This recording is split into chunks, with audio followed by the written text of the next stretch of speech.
कंजूसी पूरे गांव में मशहूर थी। राधा, आज तुम आधा घंटा देर से आई थी। तुम्हारे 10 घंटे की दिहाड़ी है 100 रुपए, मगर तुम आधा घंटा देर से आई थी, इसलिए तुम्हारी दिहाड़ी हुई 95 रुपए। ठीक है। मैं हिसाब किताब में एकदम पक्का हूँ, कल से वक्त पर आ जाना, समझ गई? जी मालिक। सेठ गिरधारी लाल दूसरों के साथ ही नहीं बल्कि अपने खुद के परिवार के साथ भी कंजूस था। इस बार मैंने 2 बोरी चावल बोले हैं, आप किराने वाले को पैसे दे देना। अरे बाबा, 2 बोरी चावल, इतने सारे अनाज का हम क्या करेंगे? अरे इस महीने मेरे दोनों भाई आने वाले हैं, अब वो जवान है तो खाना तो खाएंगे ना। हो गया फना। अरे मैं हूँ कि मर मर कर पैसे जमा कर रहा हूँ और तुम उसे लुटा रही हो। क्या जरूरत है तुम्हारे दोनों भाइयों के यहाँ आने की? वो उनके कॉलेज की छुट्टी है, कई सालों से मुझसे मिले नहीं, इसीलिए मैंने कहा कि तुम दोनों यहाँ आ जाओ। अरे बददिमाग औरत, तो खुद चली जाती ना अपने मायके कुछ दिनों के लिए। ये तो मैंने सोचा ही नहीं। अरे तो सोच, तू मायके जाएगी तो भाइयों के साथ साथ अपने माँ बाप बहन वहन सबसे मिलेगी। हाँ, वैसे भी कई सालों से मैं अपने मायके नहीं गई। अरे तो जल्दी जा, सोच क्या रही है? मैं कल ही तेरी टिकट करवाता हूँ। ठीक है। गिरधारी लाल ने 1 बोरी अनाज बचा लिया और वो बहुत खुश हो गया, पर उसे कहाँ पता था कि उसकी पत्नी का मायके जाना उसे इतना ज्यादा महंगा पड़ेगा। शाम को रेणुका बाजार से ढेर सारी शॉपिंग करके लौटी। अरे बाप रे, ये सब क्या है? शॉपिंग है और क्या? मगर इतनी सारी? हाँ, अब मायके जाऊंगी तो खाली हाथ थोड़ी न जाऊंगी। आपकी इज्जत का भी तो ख्याल रखना है, वरना मेरे मायके वाले कहेंगे कि रेणुका का पति तो बड़ा कंजूस है, कुछ भी नहीं भेजा। लेकिन पता है, मैंने आपके फिर भी बहुत पैसे बचा लिए हैं। और वो कैसे?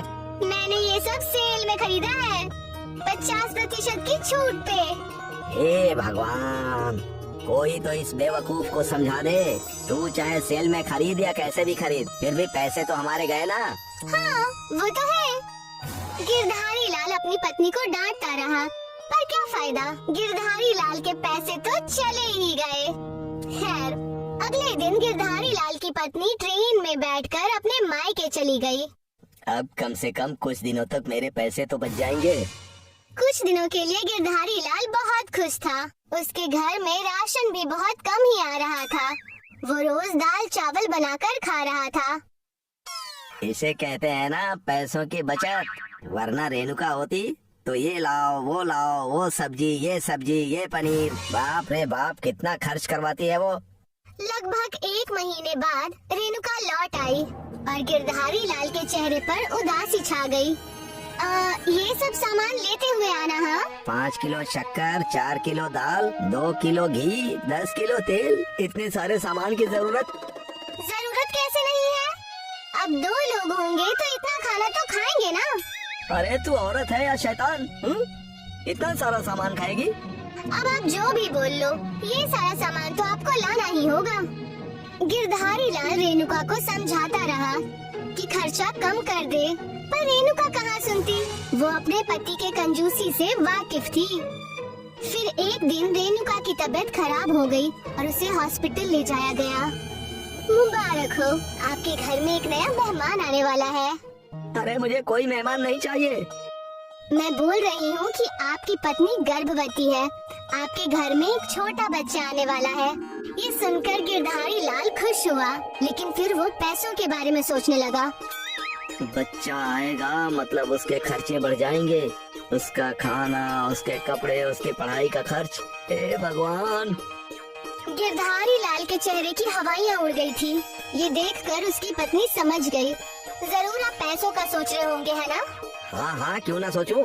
आखिर पैसे तो मेरे ही जाएंगे ना। हाँ तो क्या हुआ, बेटा भी तो आपका ही है ना। अरे वही तो तकलीफ है। अब बच्चे के पैदा होने का खर्च, के खाने का खर्च, कपड़ों का खर्च और फिर पढ़ाई का खर्च।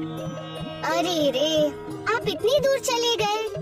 जब बच्चा पैदा होगा तो आपको सबको दावत देनी पड़ेगी, ये भूल गए क्या? क्या? रेणुका ने गिरधारी लाल को एक नई समस्या दे दी थी। उस दिन से गिरधारी लाल सोचने लगा कि वो कैसे दावत के पैसे बचाएगा।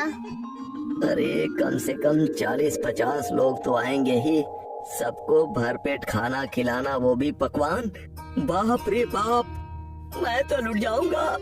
मुझे कुछ न कुछ तो सोचना ही पड़ेगा। यहाँ रेणुका के डिलीवरी का समय नजदीक आ रहा था और गिरधारी लाल परेशान होता जा रहा था। क्या करूं क्या करूं? आखिर एक दिन गिरधारी लाल को ये योजना मिल ही गई और उस दिन उसके चेहरे पर मुस्कान आई। रेणुका ने एक बेटे को जन्म दिया। गिरधारी लाल बहुत खुश था। अरे मेरा बेटा, तुम जितने चाहो उतने मेहमानों को बुलाओ दावत पर। क्या हुआ, आज सूरज मगरिब से निकला है क्या? अरे वो तो मालूम नहीं, मगर आज मुझे बेटा हुआ है। हाँ। इस खुशी में रेणुका ने अपने सारे परिचित और रिश्तेदारों को दावत का न्योता दिया। वो कब से सबको दावत पर बुलाना चाहती थी, लेकिन अपने पति के कंजूसी की वजह से ऐसा कर नहीं पा रही थी। दावत वाली रात को गिरधारी लाल के घर में मेहमानों की भीड़ लग गई थी। गिरधारी लाल ने अपने नौकर को आवाज लगाई, अरे शंभू, सभी मेहमानों के सामने पकवान रख दे। शंभू ने हर आदमी के सामने एक प्लेट रखी जिसमें सिर्फ 2 लड्डू थे। बस 2 लड्डू देखकर लोग हैरान रह गए। अरे ये क्या, बस 2 लड्डू? अरे आप कंजूस से और क्या उम्मीद कर सकते हैं? अरे यहाँ बुलाकर कम से कम हमारी बेइज्जती तो नहीं करते। लोग उठकर जाने ही वाले थे कि अरे अरे रुकिए रुकिए रुकिए, ये आपके बेइज्जती करने के लिए नहीं, बल्कि ये एक खेल है। आपके सामने 2 लड्डू हैं। जब आप उसे खा लेंगे तो 2 और लड्डू रख दिए जाएंगे, फिर 2 और ऐसे करते करते आप बेहिसाब लड्डू खा लेंगे और हर लड्डू खाने के लिए आपको 10 रुपए भी मिलेंगे। क्या कहा आपने? 10 रुपए? अरे वाह वाह वाह वाह वाह, ये लड्डू आपको बिना हाथ मोड़े और बिना मुंह को प्लेट में लगाए खाना होगा। अरे भला ऐसे भी कोई खा सकता है क्या? जरूर ये कंजूस हमें कुछ खिलाना ही नहीं चाहता। हाँ बिल्कुल, लगता है ये इसकी कोई साजिश है। खाना खाने बैठे सारे लोग गिरधारी लाल की कंजूसी समझ चुके थे। इसी भीड़ में एक समझदार युवा था, गणेश। गणेश को एक तरकीब सूझी। वो सरपंच के पास गया और उन्हें अपने मंसूबे बताए। वाह, ये तो बहुत ही अच्छा आइडिया है। गणेश ने सभी गांव वालों को एक एक करके अपने मंसूबे बता दिए और सारे खुश हो गए। पर गिरधारी लाल को समझ नहीं आ रहा था कि आखिर ये हो क्या रहा है। ये लोग कितनी भी कानाफूसी कर लें, मगर कोई तरीका ही नहीं है जिससे ये लोग मेरे लड्डू खा सके। लेकिन गिरधारी लाल की ये गलतफहमी टूट गई जब उसने देखा कि सभी लोग अपने बगल में बैठे लोगों को लड्डू खिला रहे थे। अरे ये क्या? लोग लड्डू खाए जा रहे थे और गिरधारी लाल का सेवक लड्डू पे लड्डू परोसे जा रहा था। मेरे 10 लड्डू खा लिए, लाओ मेरे 100 रुपए। हाँ जनाब, मैंने तो 16 लड्डू खाए गिरधारी भाई, ये आपका अच्छा था। लड्डू भी खा लिए और पैसे भी दोगे। ये खेल अब रोज खेला करो भाई। हाँ, पैसे ले और निकल यहाँ से, चल।